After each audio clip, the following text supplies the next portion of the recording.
Bom, de acordo com uma pesquisa liderada pela Associação Brasileira de Startups, somente 12% das startups brasileiras têm mulheres ocupando cargos de CEOs.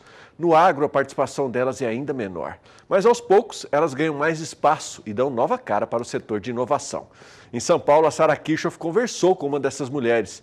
Com 29 anos, Natália Seco, filha de produtores rurais e empresários do ramo, se tornou fundadora e CEO de uma aceleradora de startups. Em seu primeiro case de sucesso, a Orquestra Innovation Center ajudou a empresa AGTEC a elevar seu faturamento em cerca de 20%. Mais uma mulher que merece o nosso destaque nessa data tão importante. Vamos conferir.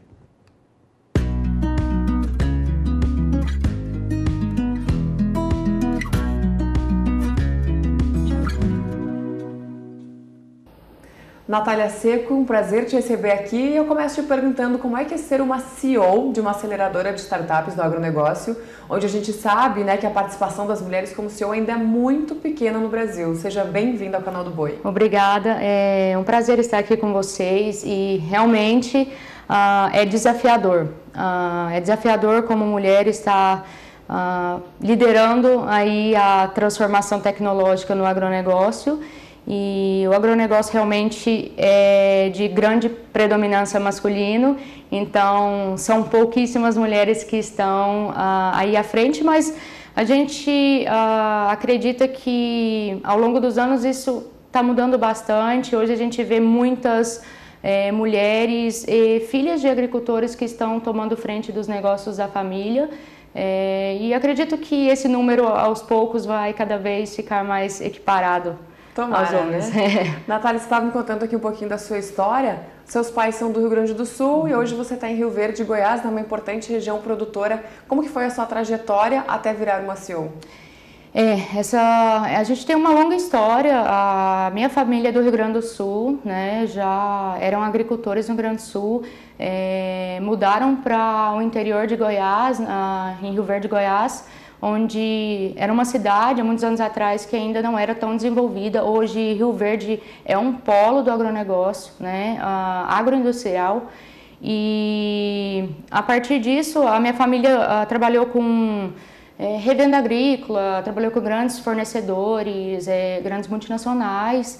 E a gente também sentiu de perto as dificuldades das revendas, dos distribuidores, né, das multinacionais e ao mesmo tempo dos agricultores, né, porque também somos agricultores. Então, há uns 5 anos eu venho buscando os polos de inovação, né, mais renomados do mundo. De preferência eu busquei o Vale do Silício, que foi onde eu morei. Mundial, isso. Né? Eu morei por lá por um tempo, estudei por um tempo também na Universidade de Stanford, que é muito renomada na área de inovação. Sim. Então eu fui para lá para entender melhor o que é inovação, né, como a gente consegue importar isso.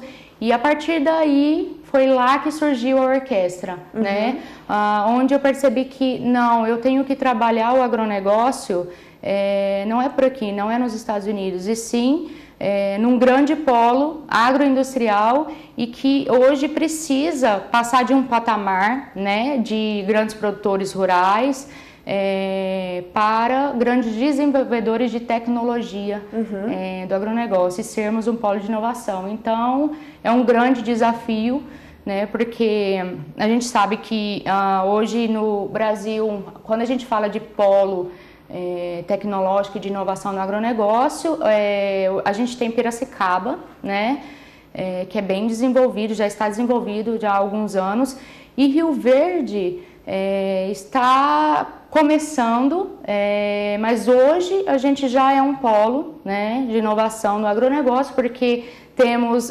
instituições de pesquisa, né, grandes empresas têm pesquisas em Rio Verde, né?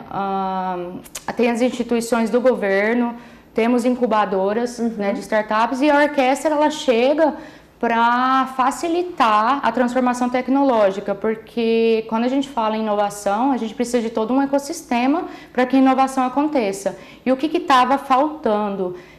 Isso é um problema em Rio Verde, mas também é um problema em todo o Brasil.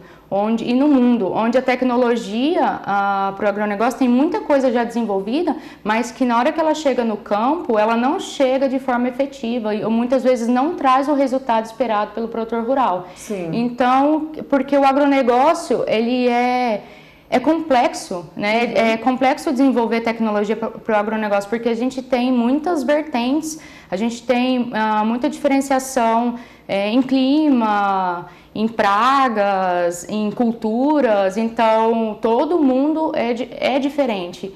O Brasil, a gente acredita que desenvolvendo tecnologia no sudoeste goiano, que é um dos locais mais exigentes, vamos dizer assim, em termos de público do agronegócio, essas startups conseguem escalar, né, a tecnologia delas para o restante do mundo.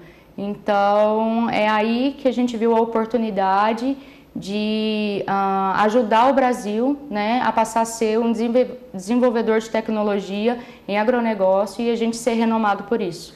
Pois é, Natália, como a gente estava conversando antes de começar a entrevista, né? Hoje são mais de 1.000 startups só ligadas ao agronegócio no Brasil, só que para quem não é muito conhecedor do tema, aquele produtor que às vezes não tem acesso a tanta informação, acaba sendo um universo muito subjetivo, né? E o trabalho de vocês, como você disse, é meio que abrir essas portas. Exato. E na prática, como que isso funciona, assim, como que isso é feito? Exatamente, foi bem dito que você disse agora. Muitas vezes, a maioria das vezes, o produtor rural ele não entende o que está acontecendo, é complicado para ele, porque ele está acostumado, né, nos últimos anos ele vem acompanhando a tecnologia, ele sabe que a tecnologia está aí sendo desenvolvida, mas e aí, o que eu vou fazer com ela?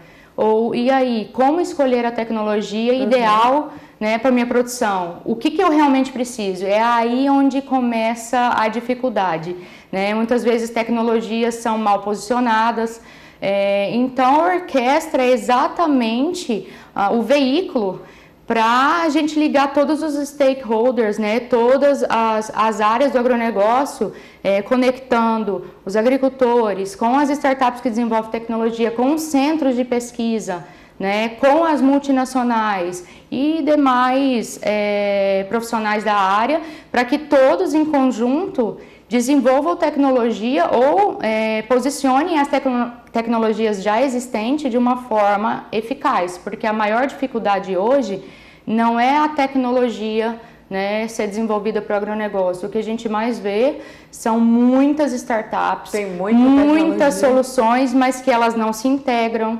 Então, na hora que o produtor vai lá e utiliza uma certa tecnologia, aquela tecnologia não se integra com outra que ele já possui e começa a não ser tão viável assim. Então, a gente precisa de agentes, né, que estejam conectando esses parceiros para realmente desenvolver algo eficaz. E vocês começaram a atuar no mercado de fato há pouco tempo, em outubro do ano passado, e tem um case de sucesso já que dá para trazer de exemplo, né? Foi muito interessante. Nós, da mesma forma que lá no Vale do Silício é desenvolvido, né, os modelos de negócios, como a gente fala, a gente primeiro desenvolve o MVP, né, que é um mínimo produto viável.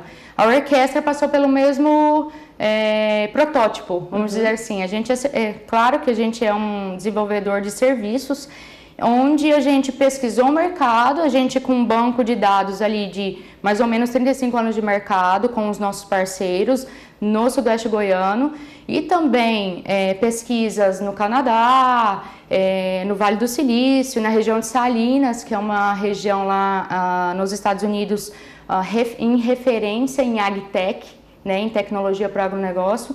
Então, com essas pesquisas, a gente desenvolveu qual é a necessidade, né? Porque a gente tem incubadoras de startups que trabalham no desenvolvimento dessas tecnologias, né, do começo até essa tecnologia ser lançada para o mercado.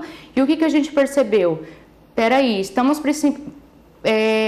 necessitando de parceiros que façam um desenvolvimento de mercado, que se chama go to market, né? Ir para o mercado. E é onde as startups agtech estavam tendo uma barreira muito grande, porque o mercado do agronegócio é um mercado muito fechado e além de ser complexo, né? Tecnologias existem para todas as áreas, a gente pode falar tanto de pulverização por meio de drones, tecnologia para identificação de solo, pragas, e é muito diverso, existem muitas possibilidades. Então, o que percebemos? Precisamos de, né, pegar essas tecnologias já existentes, então a orquestra ela entra nesse ponto. Como você for integrar, né? Exato. A gente pega aquelas tecnologias já existentes e desenvolve ela no mercado junto às startups, né?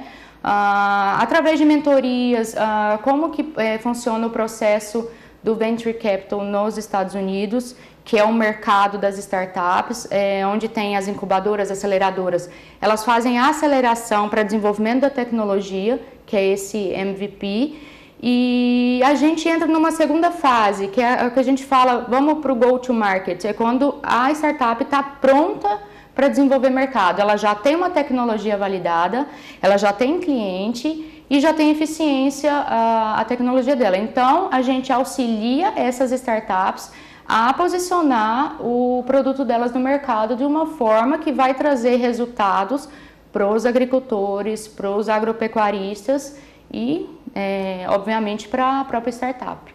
Perfeito, Natália. Para encerrar, quanto que vocês pretendem investir nesse ano?